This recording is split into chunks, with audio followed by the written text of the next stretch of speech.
Welcome to ASK academy. आप पहले भी हमारी वीडियोस देख चुके हैं एंड मेरी रिक्वेस्ट है आपसे कि आप ये वीडियो शुरू से लेके एंड तक देखो, तभी आपको ये वीडियोस और हमारी क्वेश्चन सीरीज़ समझ में आएंगी। ये क्वेश्चन सीरीज़ हमारी गेस्ट सीरीज़ है और ये बहुत ही इंपॉर्टेंट है आपके एग्ज़ाम के पॉइंट ऑफ व्यू से, क्योंकि आपके पास इतना टाइम नहीं है कि आप डिटेल आउट में चीज़ें पढ़ें, तो ये आपको बहुत ज़्यादा हेल्प आउट करेंगी। एंड अगर हमारी वीडियोस आपको पसंद आती है तो please like, subscribe and share our channel with your other groups too, so that हमें भी मोटिवेशन मिलता है और हम भी और वीडियोस बनाने में सक्षम रहते हैं। तो आप प्लीज़ हमारी हेल्प कीजिए और ज़्यादा समय ना लेते हुए आज का हमारा टॉपिक हम डिस्कस करते हैं।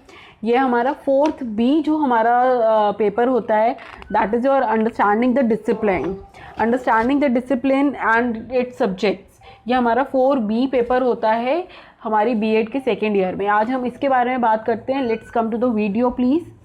हमारी वीडियो में हमने इसके बारे में कुछ क्वेश्चंस बनाए हैं understanding the discipline and subjects के बारे में।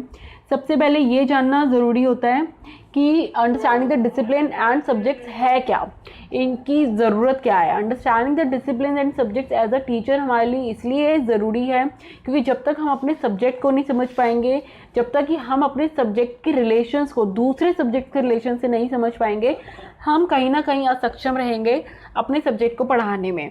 तो अगर हमें कोई भी सब्जेक्ट पढ़ाना है तो उसके लिए हमें ये सारी चीज़ें पता होनी बहुत ही ज़्यादा आवश्यक हो जाती हैं। सबसे पहले तो हमें पता होना चाहिए कि डिसिप्लिन होता क्या है, डिसिप्लिन का मतलब क्या होता है और डिसिप्लिन कितने तरीके का होता है। ये अकेडमिक डिसिप्लिन भी होता है हमारा, ये हमारा डिसिप्लिन जो हम कहते हैं कि maintain a discipline in the class, एक जो अनुशासन होता है वो भी हमारे एक डिसिप्लिन होता है। और डिसिप्लिन का मतलब सब्जेक्ट भी होता है। इसका मतलब है कि जब तक आपके सब्जेक्ट में अनुशासन नहीं आता तब तक आप एक अच्छे तरीके से अपने सब्जेक्ट को पढ़ा नहीं पाएंगे। तो टाइप्स ऑफ डिसिप्लिन हम इसमें पढ़ते हैं। इसमें हमने बिगलेंस की क्लासिफिकेशन पढ़ी है, बिगलेन मॉडल पढ़ा है, टॉनिस क्लासिफिकेशन पढ़ी है, सब्जेक्ट मैटर के बारे में हम पढ़ते हैं, फिर रिकमेंडेशन फॉर टीचर्स जो होता है उसके बारे में हम पढ़ते हैं। फिर हमारा सेकंड चैप्टर आ जाता है paradigm shift in nature of discipline.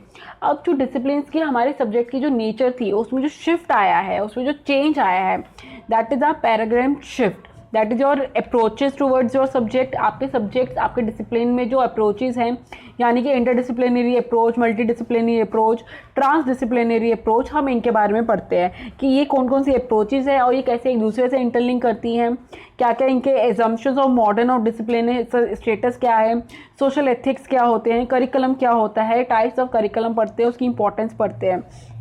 उसके बाद आपके थर्ड चैप्टर में आ जाता है एजुकेशन एज इंटरडिसिप्लिनरी नॉलेज, यानी कि एजुकेशन और नॉलेज के बीच में हम रिलेशन पढ़ते हैं। इसमें हम एरिस्टोटल की क्लासिफिकेशन पढ़ते हैं, हर्स्ट की क्लासिफिकेशन पढ़ते हैं, बिगलेंस की क्लासिफिकेशन पढ़ते हैं, सोशल सिस्टम पढ़ते हैं, एपिस्टेमोलॉजी क्या होता है, फिलॉसफी क्या होता है, एजुकेशन क्या होता है, इनके बीच में रिलेशंस क्या होते हैं, एंथ्रोपोलॉजी क्या होता है, उसके आपके जो सब्जेक्ट है उसका रिलेशनशिप दूसरे सब्जेक्ट से क्या है।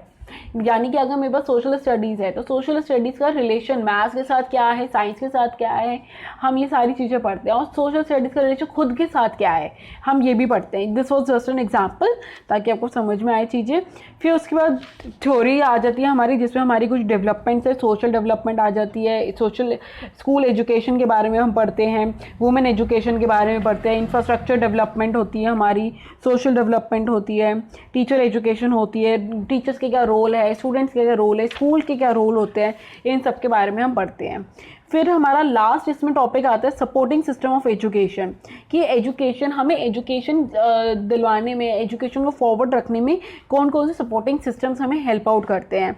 इसके लिए हमारे पास टेक्स्ट बुक्स होती हैं, वर्क बुक्स होती है, मल्टीमीडिया होता है हमारा जो ऑडियो विजुअल हम यूज़ करते हैं, स्कूल की लाइब्रेरीज होती है, टीचर्स की हैंड बुक होती है, टीचर्स को भी बुक दी जाती है जिससे प्रॉपर बताया जाता है कि वो कौन से टॉपिक को किस तरह से पढ़ाना है। अगर 6th का कोई टॉपिक है, सपोज मेरा वेजिटेशन है, नेचुरल वेजिटेशन, वो आपके 6th में भी है, वो आपका 10th में भी है, वो आपका 12th में भी है, तो हमें अपना लेवल देख के, बच्चों का लेवल देख के, अपनी उस हैंडबुक से हेल्प लेके हम उस चैप्टर को पढ़ाते हैं कि इस चैप्टर में क्या होगा और क्या नहीं आना चाहिए। फिर उसका डिफरेंसेस हम पढ़ते हैं मॉनिटरिंग और इवैल्यूएशन के बीच में। Evaluation is very much important as a teacher for you, because you have to evaluate your achievement as well as the achievement of the students in the school. तो आपको दोनों की अचीवमेंट के बारे में पता तभी चलेगा जब आपको इवैल्यूएशन की आपने स्टडी की होगी। इसके लिए हमारे असेसमेंट फॉर लर्निंग भी होता है और हमारा देखा जाए तो दूसरे सब्जेक्ट्स होते हैं जैसे सैट्स वगैरह हम पढ़ते हैं, मीन मीडियन मोड, तो वो इवैल्यूएशन में आपकी काफ़ी हेल्प आउट करते हैं। फिर एट द एंड हम यही पढ़ते हैं कि मॉनिटरिंग का क्या रोल होता है और इवैल्यूएशन का क्या रोल होता है। So without wasting any time let's go into the video. First let's have some questions about understanding the discipline and subjects. तो हमारा सबसे पहला क्वेश्चन हमने इसमें दिया है आपका कि what would be the part of your discipline in education. Education में आपके सब्जेक्ट के कौन कौन से पार्ट्स होते हैं। ऑप्शन ए सब्जेक्ट, कि आपके पास कौन सा सब्जेक्ट है, एसएसटी है, हिंदी है, मैथ्स है, क्या है। ऑप्शन बी कंटेंट, एसएसटी है तो उसमें क्या कंटेंट है, मैथ्स है तो उसमें क्या कंटेंट है। ऑप्शन सी आपका सिलेबस, क्या उसमें कौन कौन से टॉपिक्स कवर है, कौन कौन से सब टॉपिक्स आपके कवर हैं।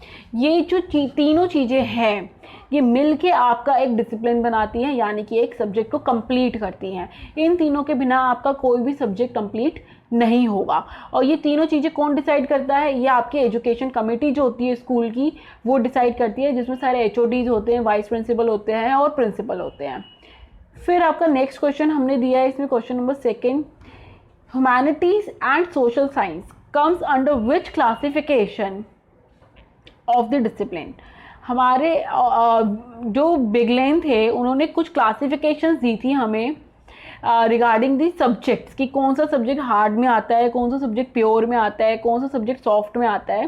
तो उसके अकॉर्डिंग हमारे सब्जेक्ट्स को उन्होंने डिवाइड किया था। ह्यूमैनिटीज़ और सोशल साइंस किस कैटेगरी में आते हैं वो हम देखते हैं। बिगलेन्स क्लासिफिकेशन है बेसिकली उन्होंने हार्ड सब्जेक्ट्स वो दिए थे जो थियोरेटिकल होते हैं, जैसे साइंटिफिक सब्जेक्ट जो होते हैं हमारे।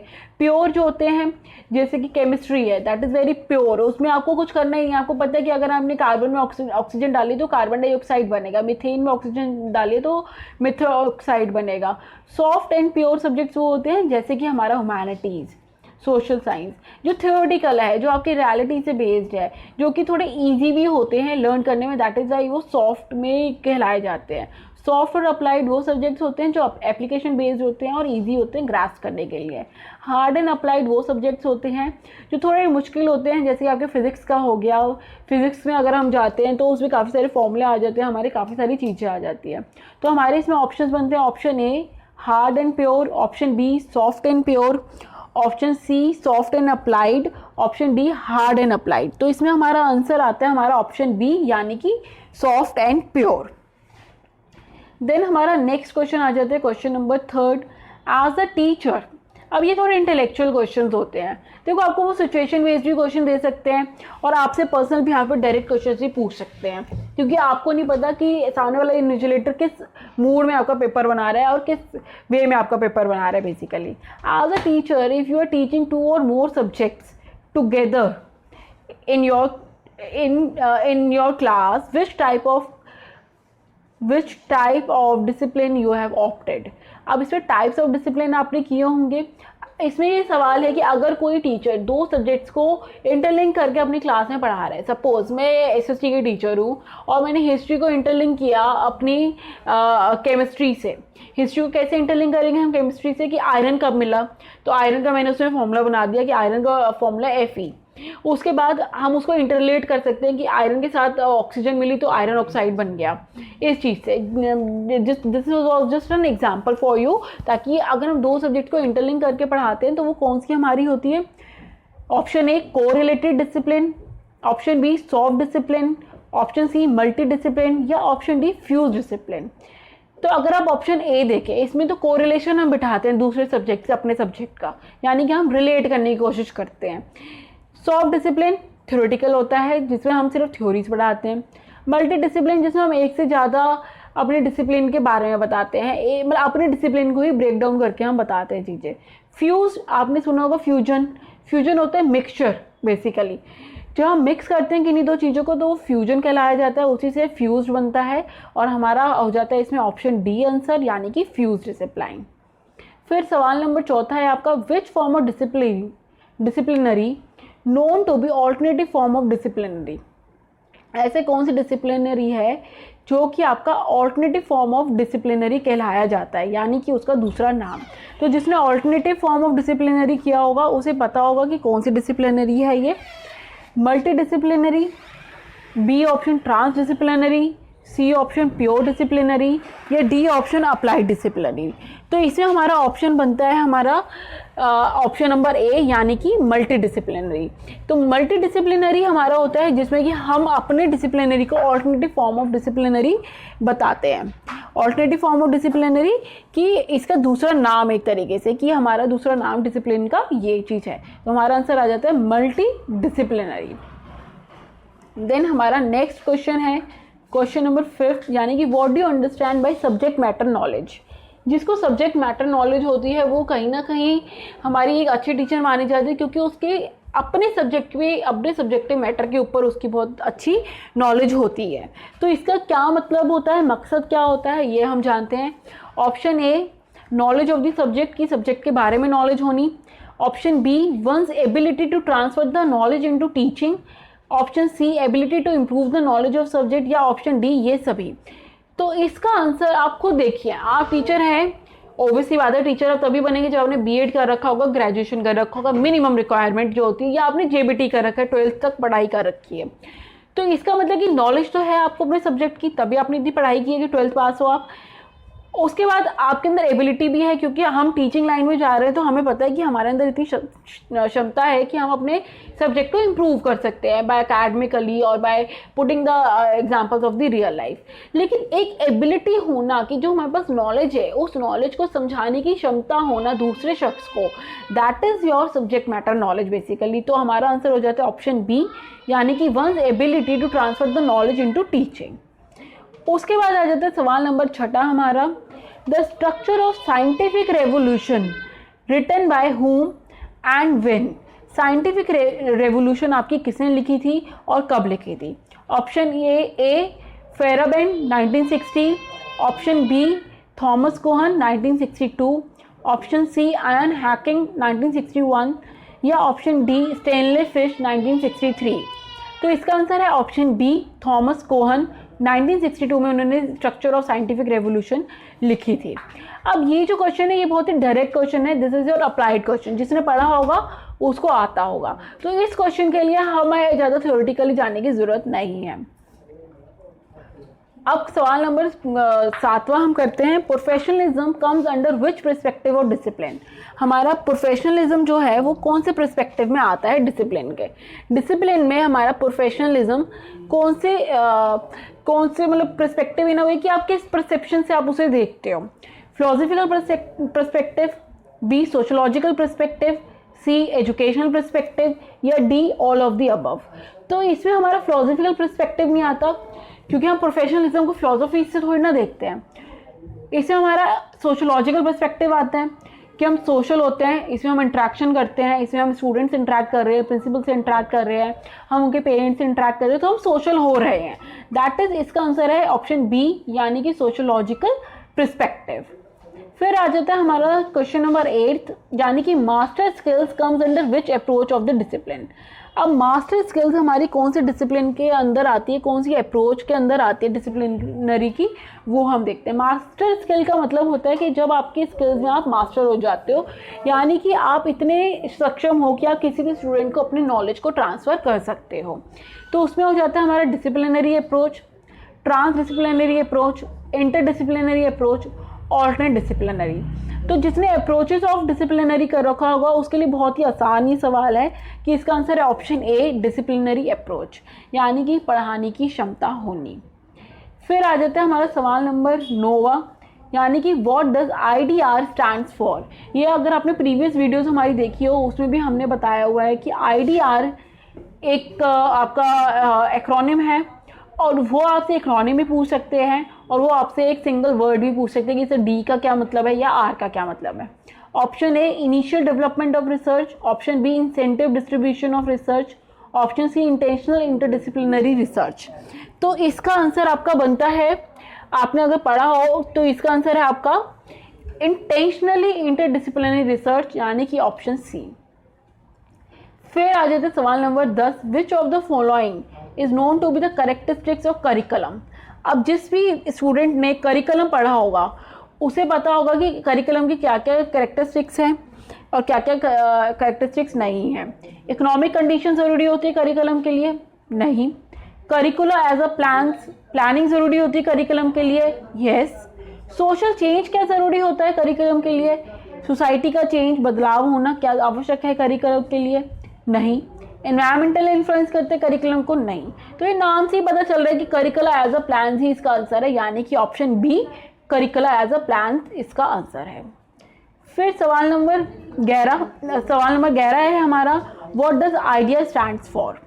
आइडिया किसके लिए स्टैंड होता है, improvement and development in educational agencies, option B innovation in educational agencies, option C individual with disability education act, या इनमें से कोई भी नहीं। तो आइडिया जो है हमारा एक कॉन्सेप्ट है individual with disability educational act, यानी कि किसी भी इंडिविजुअल को जिसके अंदर डिसेबिलिटी है कोई, उसको पूरा अधिकार है अपनी शिक्षा ग्रहण करने का। उसके लिए उसकी डिसेबिलिटी एक बैरियर नहीं है कि वो शिक्षा नहीं ग्रहण कर सकता, वो बिल्कुल अपनी शिक्षा को ग्रहण कर सकता है। तो ये आ जाता है individual with disability educational act, यानी कि ऑप्शन सी इसका आंसर आ जाता है। फिर आ जाता है सवाल नंबर 12। सवाल नंबर 12 हमारा कहता है कि informal education is also known as, informal education हमारी, इनफॉर्मल एजुकेशन का दूसरा नाम क्या है हमारी। अब आप जिसने पढ़ा होगा फॉर्मल एजुकेशन, इनफॉर्मल एजुकेशन, उसके लिए तो आसान है। इनफॉर्मल एजुकेशन को हम इंडिविजुअल और कल्चर एजुकेशन बोलते हैं, या इंडिविजुअल और सोशल एजुकेशन बोलते हैं, या साइकोलॉजिकल एजुकेशन बोलते हैं, या प्रोफेशनल। तो देखो इसमें हम एलिमिनेशन मेथड भी कर सकते हैं। साइकोलॉजिकल एजुकेशन नहीं है, प्रोफेशनल एजुकेशन नहीं है, नाम से पता चल रहा है। अब बच्चे कंफ्यूज हो गए इंडिविजुअल और कल्चर एजुकेशन या इंडिविजुअल और सोशल एजुकेशन।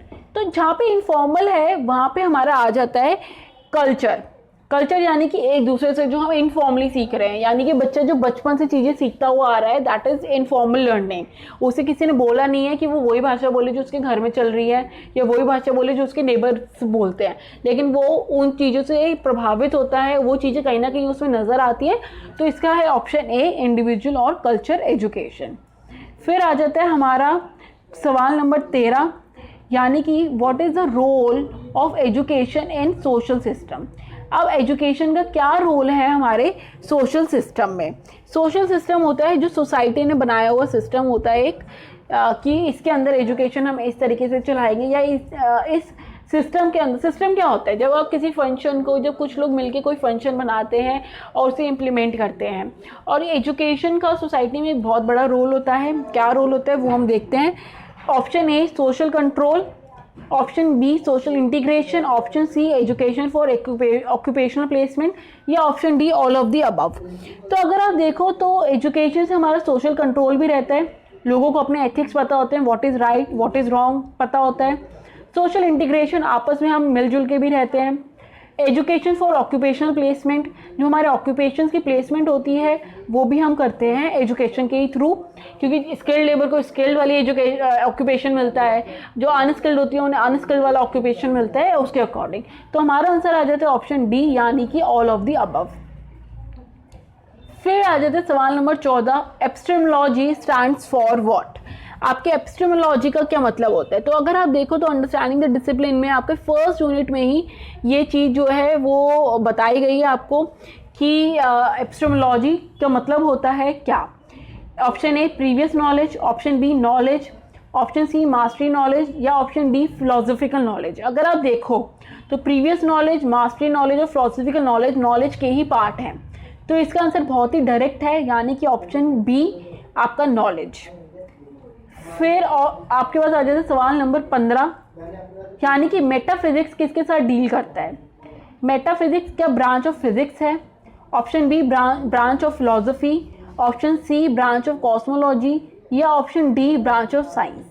तो मेटाफिजिक्स आपका ब्रांच ऑफ फिलोसफी के साथ डील आउट करता है, जिसमें हम कॉस्मोस होते हैं ना, हमारे जो सप्तऋषि कॉन्स्टलेशंस बनते हैं उनके बारे में जो हम पढ़ते हैं, तो that is your metaphysics. Basically ये एक सब्जेक्ट की नॉलेज है।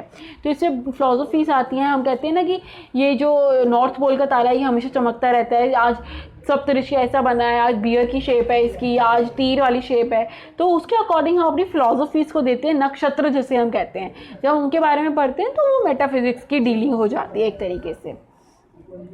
फिर आ जाता है सवाल नंबर 16 कि what does the policy of education we have opted according to national education of policy in 19 1968 में जो नेशनल एजुकेशन पॉलिसी आई थी उसमें हमारा कौन सा सिस्टम था? अब जो पॉलिसी आई है उसमें हमारा कौन सा है?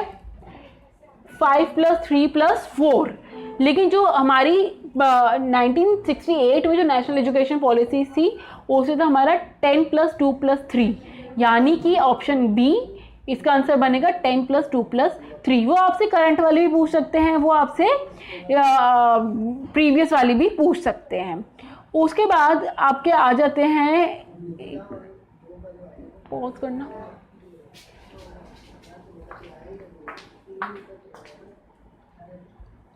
फिर हमारा आ जाता है क्वेश्चन नंबर 17 कि हमारी हंसा कमेटी कब बनी थी। ये भी बहुत आपका अप्लाइड बेस्ड है कि डायरेक्टली डेट पूछी गई है, इसमें कुछ समझाने वाला है नहीं। Option A 1958, option B 1962, option C 1992 या ऑप्शन डी 1963। तो इसका आंसर आ जाता है ऑप्शन बी, यानी कि 1962। फिर हमारा नेक्स्ट क्वेश्चन आ जाता है, ये भी बहुत ही अप्लाइड बेस्ड क्वेश्चन है, हमारा question number 18। Who was the chairman of Kothari commission? Kothari commission हमारी एक एजुकेशन के लिए बनाई गई कमीशन है, उनके चेयरमैन कौन है? Option A doctor S K. Kothari, option B doctor D S. Kothari, option C Acharya Ramamurthy, option D Durgabai Deshmukh. तो इसमें हमें पता है कि हमारा ऑप्शन बी जो है डॉक्टर डी.एस. कोठारी हमारा आंसर बनता है। फिर आ जाता है सवाल नंबर 19 कि what does flaw stands for? Flaw हमारा किस चीज़ के लिए स्टैंड करता है, यानी कि इसका एक्रोनिम पूछा गया है।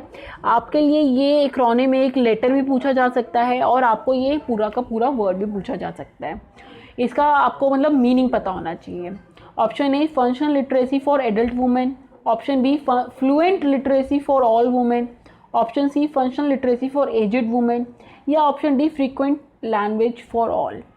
तो अगर जिसने ये पढ़ा होगा उसे बहुत अच्छे से पता होगा कि इसका आंसर है option A functional literacy for adult women, यानी कि जो औरतें किसी ना किसी वजह से अनपढ़ रह चुकी हैं, यानी कि उन्हें ड्रॉप आउट किया है या उनकी मैरिज हो जाती है या आफ्टर मैरिज उन्हें मौका नहीं मिलता, उनके लिए एक फंक्शन प्रोवाइड किया जाता है ओपन लर्निंग का या करस्पॉन्डेंस का। तो that is your functional literacy for adult women. फिर उसके बाद आ जाते हैं question number 20। Which of the following is the principle of learning resource?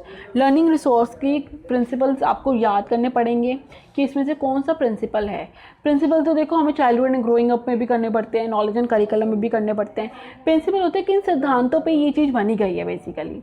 Option A principle of action, option B principle of student learning, option C principle of lesson planning या option D principle of motivation. तो इसका answer आ जाता है option A principle of action. Learning resources वही होते हैं जो आपके एक्शन से आप लर्निंग सीखते हो, that is a principal of action. फिर आपके पास आ जाते हैं question number 21। What do you understand by text book? Text book का क्या मतलब होता है बेसिकली? तो टेक्स्ट बुक का क्या मतलब होता है हमारा?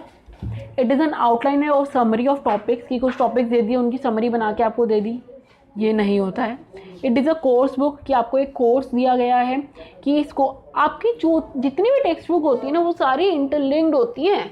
अगर एसएसटी में हिस्ट्री दी है तो हिस्ट्री 6th की 7th की 8th की इंटरलिंक्ड होगी। 6th में आपको बेस पढ़ाया जाता है, 7th में फिर मुगल्स वाला आ जाता है, 8th में फिर आपको इंडिया के बारे में पढ़ाया जाता है, इंडिपेंडेंस के बारे में पढ़ाया जाता है, क्योंकि ये कोर्स चल रहा है कि ये हम एज्यूम करके चलते हैं कि अगर ये 7th में है तो इससे 6th का पढ़ा होगा ऑलरेडी। फिर option see it is a work of particular department, की किसी पर्टिकुलर डिपार्टमेंट ने एक वर्क किया और उसको आपने एज अ टेक्स्ट बुक में पढ़ाएगी। या option D contract between the student and instructor. तो ये होता है ऑप्शन बी, यानी कि it is a course book, कि ये कोर्स है और उसको आपने कंप्लीट करना है। फिर क्वेश्चन नंबर 22 आ जाता है, विच of the following is the characteristics of worksheet? Worksheet की कौन कौन सी कैरेक्टरिस्टिक है?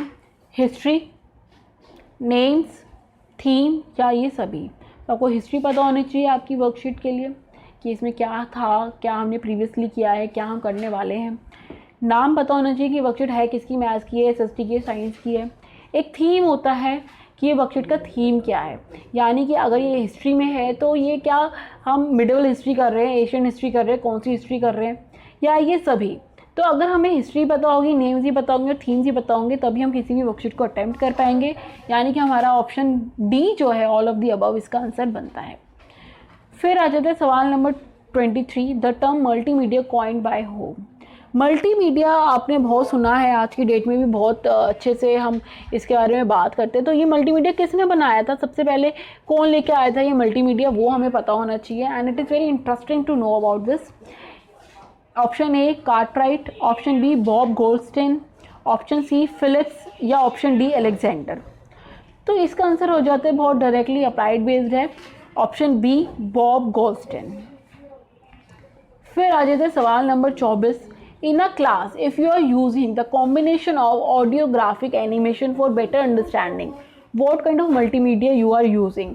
अगर आप ऑडियोग्राफिक और एनिमेशन यूज़ कर रहे हो स्टूडेंट को कोई टॉपिक समझाने के लिए, तो आप किस तरीके का मल्टीमीडिया यूज़ कर रहे हो। ये टाइप्स ऑफ मल्टीमीडिया में है आपका ऑप्शन ए लीनियर यूज़ कर रहे हो, ऑप्शन बी नॉन लीनियर, या ऑप्शन सी दोनों ही यूज़ कर रहे हो, या ऑप्शन डी इनमें से कोई भी नहीं। तो इसमें आपका बनता है ऑप्शन ए यानी लीनियर मल्टीमीडिया में ये तीनों का इस्तेमाल किया जाता है, उपयोग किया जाता है। फिर आ जाते हैं सवाल नंबर 25 यानी कि what do you understand by the term monitoring. जब आप मॉनिटरिंग और इवैल्यूएशन पढ़ेंगे अपने लास्ट वाले यूनिट में तो आपको ये चीज़ क्लियर हो जाएगी कि मॉनिटरिंग का क्या मतलब होता है। ऑप्शन ए है इसमें एग्जामिन, इम्प्लीमेंटेशन प्रोसेस, कि आपने एग्ज़ाम किया किसी चीज़ को, एग्जामिनेशन किया उसके बाद इम्प्लीमेंट कर दिया आपने अपने प्रोसेस में। या option B clarify the program objectives, कि आपके जो ऑब्जेक्टिव्स होते हैं उन्हें वो क्लेरिफाई करता है। या option C explore unintended results, कि जो हमारे रिजल्ट्स होते हैं ऐसे अनइंटेंशनली उसे एक्सप्लोर करता है। या ऑप्शन डी कि वो एक सिग्निफिकेंट एकम्प्लिशमेंट को हाईलाइट करता है। तो इसमें आ जाता है हमारा ऑप्शन बी जो है क्लेरिफाई द प्रोग्राम ऑब्जेक्टिव्स, हमारा इसमें आंसर आ जाता है। तो गाइज ये कुछ क्वेश्चंस थे जो हमने अपने स्टूडेंट्स के लिए बनाए थे। एंड आई गेस कि ठीक है, मानते हैं कि 100% तो हम आपको नहीं बता सकते कि यही सवाल आएंगे कि नहीं आएंगे, लेकिन हाँ काफ़ी हद तक हमने आपकी मदद करने की कोशिश की। And I hope you like this video and I hope कि आपको ये वीडियो में समझ आया हो कि किस तरीके के आपके क्वेश्चन आ सकते हैं, किस तरीके के सवाल आपसे किए जा सकते हैं आपके एग्ज़ाम टाइम में। आपको बिल्कुल भी पैनिक नहीं होना है। या तो एलिमिनेशन मेथड जो हमने सबसे पहली वीडियो में अपनी बताया था कि किस तरीके से पेपर अटेम्प्ट करना है, आप उस तरीके से पेपर अपने अटेम्प्ट कर सकते हैं। कोई क्वेरी है आपकी, कोई आपने सवाल करना है तो आप ज़रूर कमेंट बॉक्स में कीजिए। लेकिन कमेंट बॉक्स में मैं उन लोगों को कमेंट करने के लिए बिल्कुल मना करूँगी जिन्हें वीडियो में कुछ ना कुछ वो लूप होल्स ढूंढते हैं या कुछ ना कुछ नेगेटिव बोलते हैं। तो एक तरीका होता है बात कहने का, तो वो ज़्यादा बेटर रहेगा कि आप एक सोशल प्लेटफॉर्म में एक तहजीब से कमेंट्स करें। बाकी if you have like this video, if you found this video useful for you, कुछ इन्फॉर्मेटिव है तो प्लीज़ लाइक करो, सब्सक्राइब करो, लाइक करो, अपने दूसरे ग्रुप्स में भी शेयर आउट करो। हमारी भी मेहनत है, आपकी भी मेहनत है, आपने भी वक्त निकाल के इस वीडियो को देखा है तो ज़रूर इसमें कुछ ना कुछ तो बात होगी। तो please like and subscribe our channel. Thank you so much.